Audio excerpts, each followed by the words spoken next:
Doctor, now most when we remit cash, inward remittances to Sri Lanka, many of our banks depend on overseas money transfer systems or IT systems, software programs, etc. Now, you are a specialized person in the field of IT. Why isn't Sri Lanka in general, or why isn't Bank of Ceylon indulging or looking into the aspects of having 100% Sri Lankan money remitting service? Because since it's always linked with a foreign money remitting service, the profits, even the profits that the bank gets, is always split among a couple of areas, probably to the exchange house, to the money remitting, the software provider, and to the bank as well. Why are we not focusing on having our own money remitting service? Very good. Now, if you look at Bank of Ceylon, now we have our own branches in 3 countries: England, in India, in Chennai, and in Maldives. Now India, our branch has now become a bank. Maybe we'll talk about it later. So now, and then we have, I said, a network of corresponding banks. We work with lots of exchange houses also. Now we ourselves have a system called eCash. Now that we have given it to some of our agents working in the Middle East and some other countries in the world. But we are now continuously expanding that activity. But we are also providing internet banking. Now that is also, we are trying to improve our current systems to be much more flexible and far more reachable. So once we do that, the people around in the world, it's very easier for them to remit, because they can have any bank account. Most of the guys, well, we are not in most of the countries, so they can have any bank account. Most of the banks in the world, they have this internet service. So they could make that transfer in the bank. They don't have to physically touch the money to Bank of Ceylon network, and then we can get the remittances. Yes, we are working towards that, but the world is such a big place. Lots of players are in that field.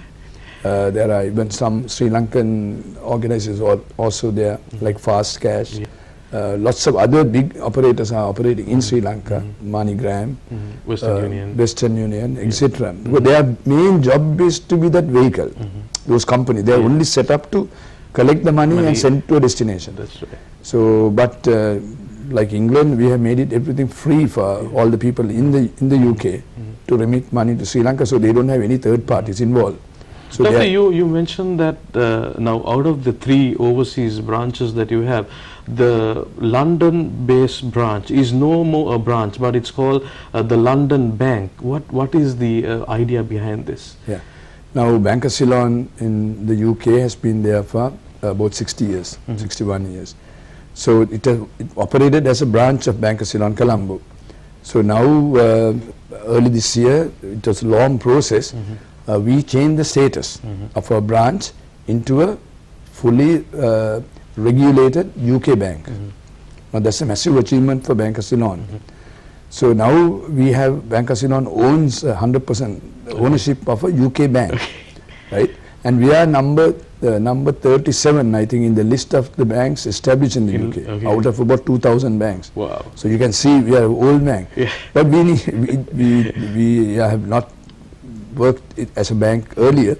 So now we have many plans and targets to expand our international operations from London. Okay, Doctor. Now the bank has over 500 locations in Sri Lanka, and of course the locations that you have, the branches you have overseas as well, and all these branches, the 500 branches in Sri Lanka, is connected and is online. In the context of expansion, where the world is now becoming a smaller place, where you can do your banking via SMS or internet banking or palm top banking, or perhaps even calling ATM to come home to withdraw money. In an era like this, where do you see the expansion of the branch network beyond 2010? Yeah, now like you said, we have very small to large branches, about 500. all across Sri Lanka. All those branches are fully computerized and they are fully online. Now, as I said earlier, as the days go by, a lot of people will use internet-based banking. They will do home banking. They will operate it from home. Yeah. They don't have to go out to a bank to do a transaction. Now, if you look at it, the trends that they will have what they call the cashless society. They will operate debit and credit cards. If you go into shops or supermarkets, you will use your card, or they will have point of sales or some kind of a card device where you can register your payments. So that kind of thing will happen. What I see is now already we have allowed, Bank of Ceylon allowed for phone banking. A lot of big telephone operators in Sri Lanka, they can do certain amount of banking through the telephone. And they empower some of the local shops and other trading houses to do certain banking related service. So I think the time will tell, and I think a lot of we don't need to have big buildings and big branches. I think people will more and more will be able to do their banking from home or from their workplace. On the other hand, the banks also will evolve. Not only merely doing current accounts, savings accounts and banking related thing, like a big one-stop shop. You know, they will have insurance products, they will have capital market products, you can buy stocks and shares, you can buy your stamps or you register your letters and then pay for the services, everything. So it will be like a full service, financial services. Unit, I think sometimes a branch can be like that. So we are also envisaging to do some model branches in the future, that kind of concept, and be green also. We are totally a green bank, and then also with all the other services. Well, with that we come to our second break. We'll be asking Dr.